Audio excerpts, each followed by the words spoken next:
who is the happy person?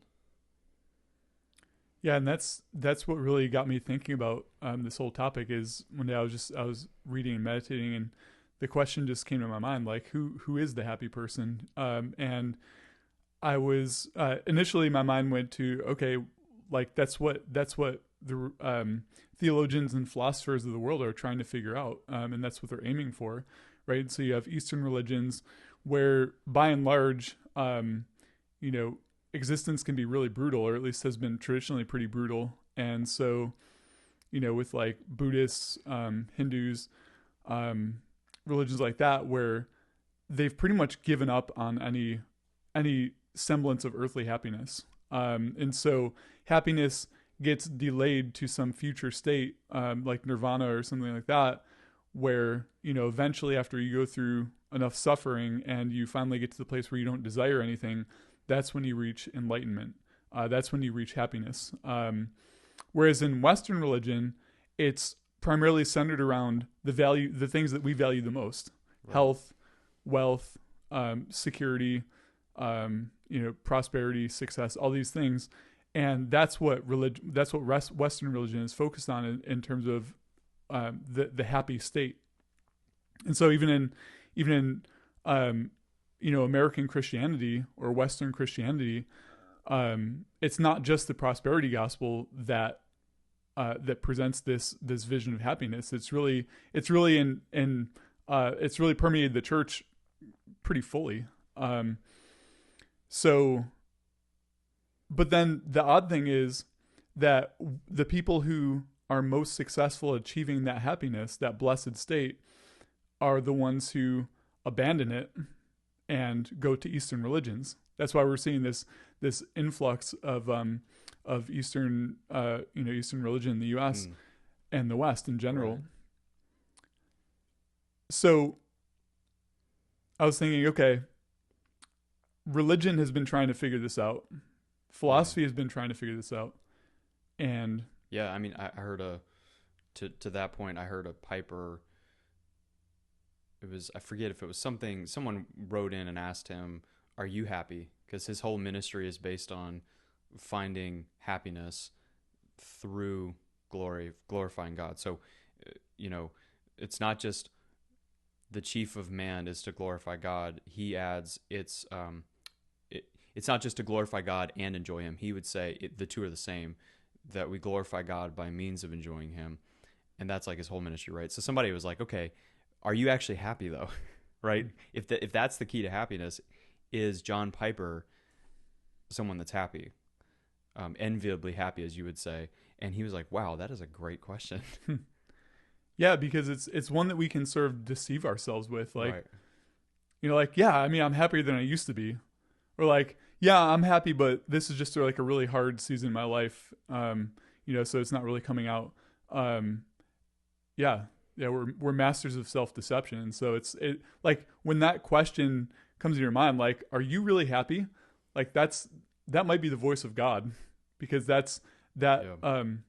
invokes like an honest response. So you think that the Beatitudes, the Sermon on the Mount, it's not just the introduction to a sermon. It's almost like he's giving you the summary of the whole sermon in the beginning, right? Is that? Exactly. Yeah. I think that really holds true for the whole Sermon on the Mount.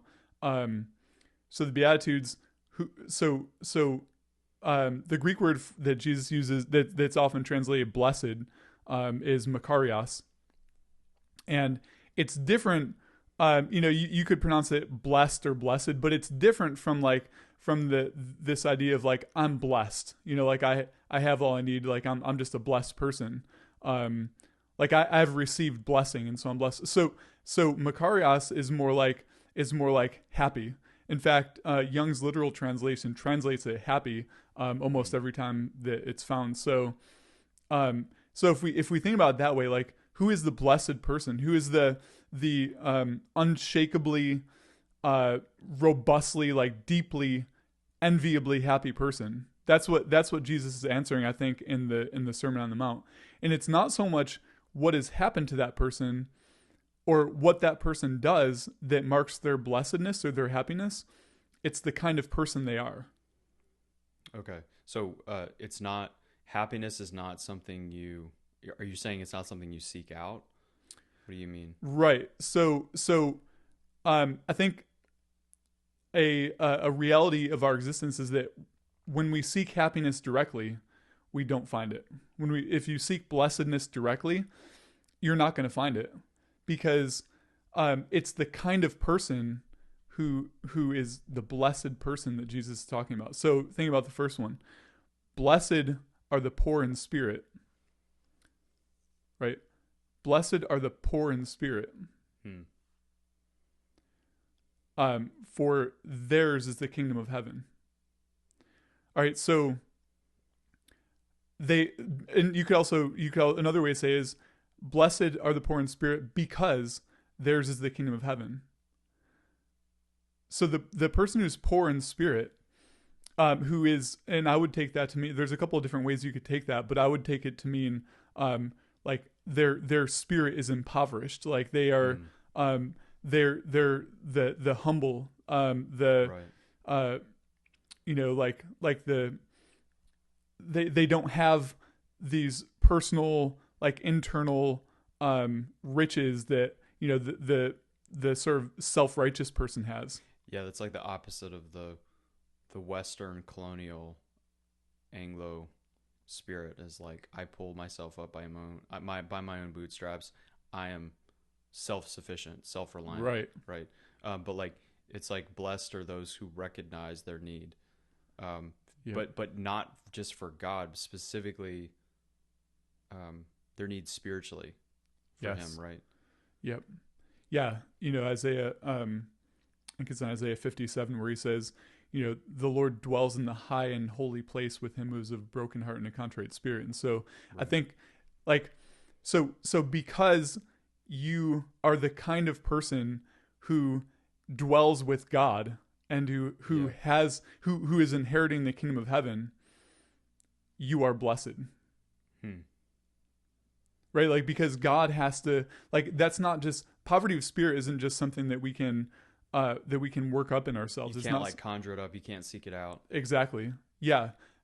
So it's the byproduct of having a heart after God's own heart. Okay. Like, it's Yeah, the byproduct that's- of seeking God and of walking with him, of knowing him and seeing him accurately and seeing self accurately. Poverty of spirit follows that naturally. And so all the Beatitudes are like that. exactly, every single one of them.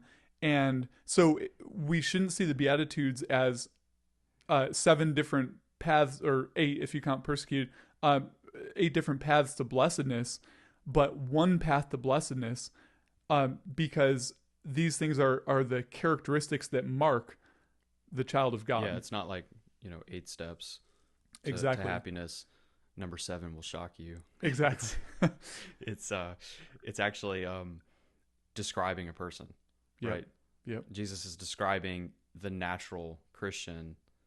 Now this is before Pentecost, but you would say it applies to regenerate post-Pentecost believers that have the Holy Spirit in them probably the most, right?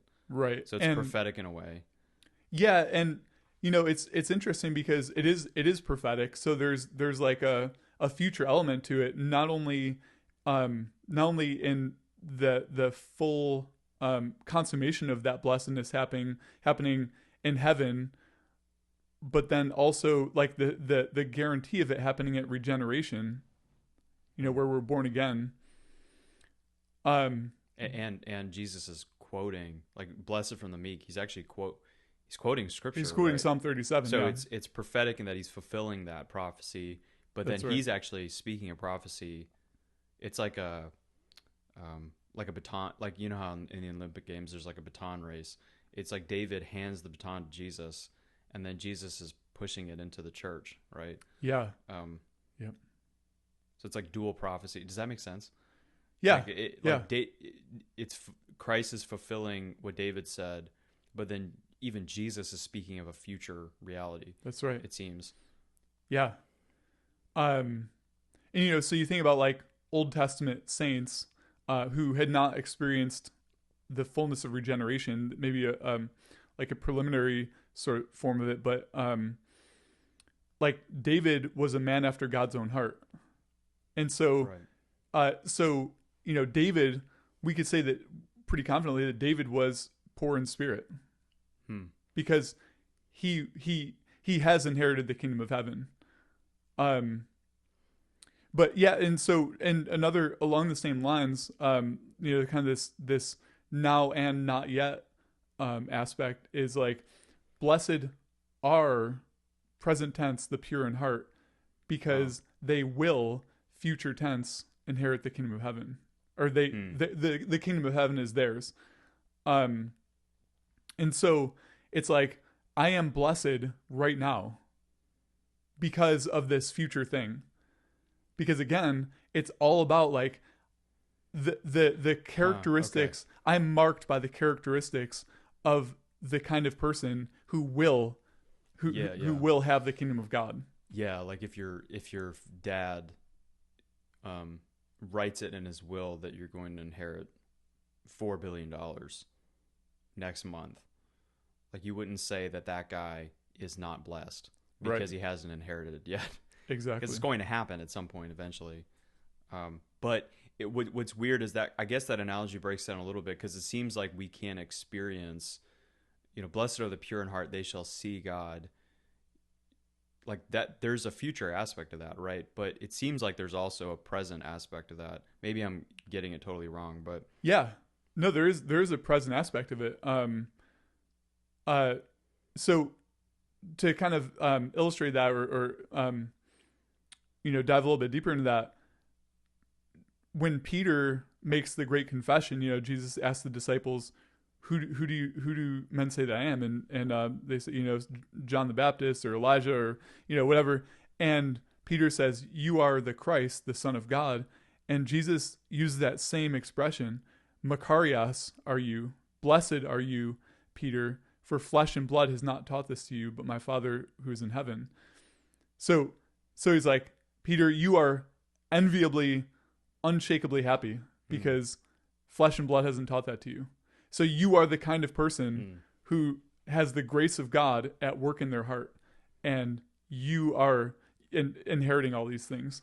Even though, I mean, did Peter know he was blessed at that time? I don't know. Maybe he did, but I don't see Peter saying like, I am really happy right now. But it was like, but it was like, you're marked by happiness. This is something that marks you, and you're marked for it. So, the Christian, kind of the upshot of this is that the Christian is the only truly blessed person in the world. Like, and we should like that should mark our existence. Like, am I happy? Like that's a really important question, because if I'm not happy, then I'm doing it wrong. Yeah.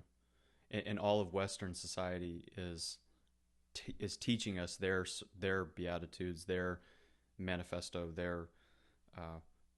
their sermon on what it means to be happy.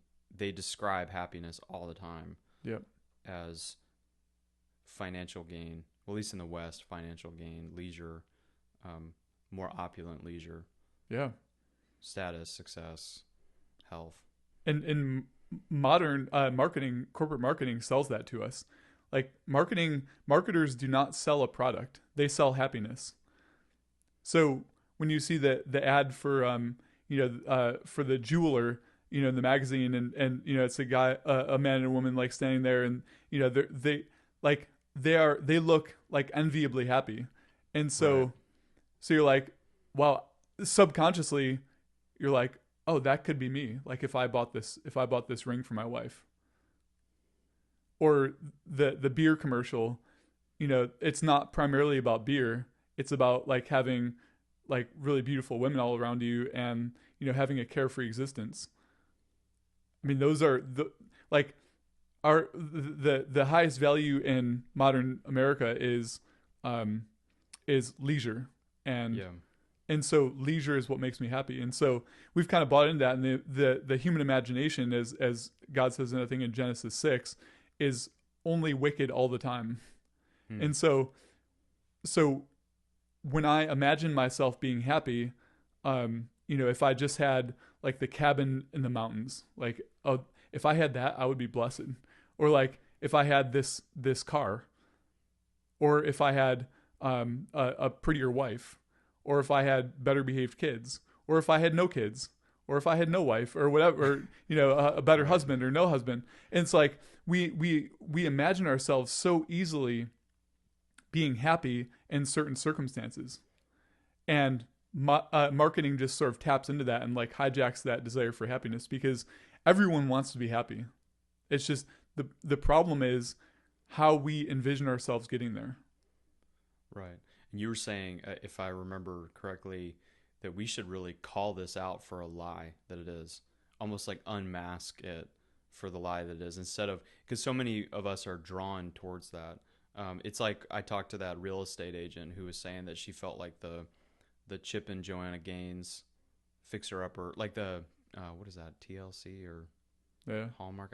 I don't, but all the DIY movement, do it yourself, remodeling homes, farmhouse homes, all of that is like so contrary to what Jesus is saying in the Beatitudes, like who a happy, blessed person is, the enviably happy person is. And Christians have sort of bought into it because maybe um, it has a semblance of like wholesome. You think of farmhouses, there's something wholesome to it. You think Yeah. of fixing up a truck since the since the 1950s is like a wholesome thing. Hmm.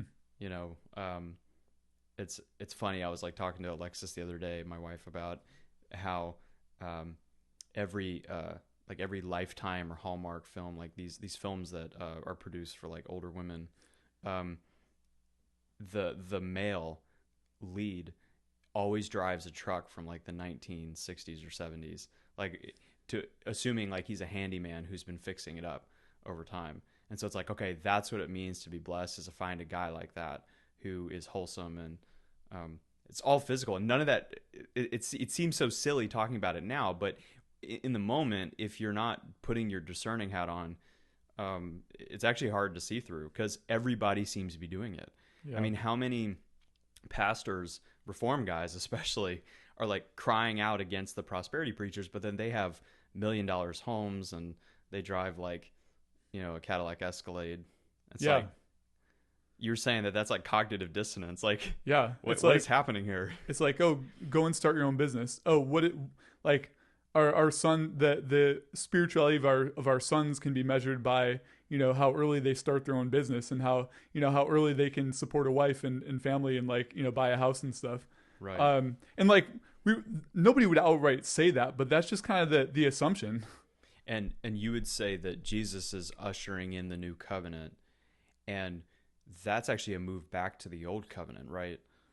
Is focusing on the physical That's all right. the time. Like so, like I remember us being a part of, like we were a part of a church where a lot of the men that were in leadership were extremely wealthy, and I'm not trying to say anything like it's not wrong to make a lot of money, but there does seem to be uh, a need to teach the world who God is through our behavior. And what was that song?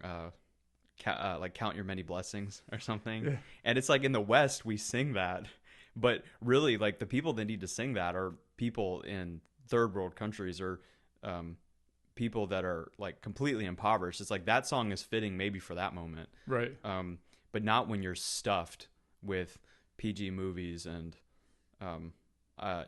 takeout, Chinese takeout. So Exactly. Yeah. Yeah. If I heard believers in, some third world